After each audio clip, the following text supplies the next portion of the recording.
A clicking noise from a refrigerator can be caused by several issues, including dirty condenser coils, a malfunctioning starter relay, or a damaged condenser fan.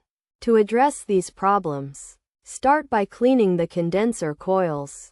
Unplug the refrigerator to avoid electrocution.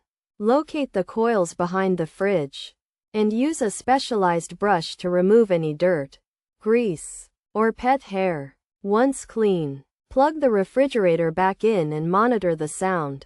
If the issue persists, check the starter relay by turning off the refrigerator, removing the relay, and gently shaking it. If a rattling sound is heard, the relay is likely damaged and should be replaced with a new one.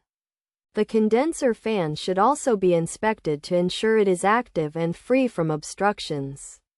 If the fan is not turning on when the compressor is running, consider replacing it. After attempting these troubleshooting steps, if the clicking sound continues, it may be necessary to consult a professional for further assistance. By following these steps, the causes of the clicking noise can be identified and potentially resolved, restoring the refrigerator to normal operation.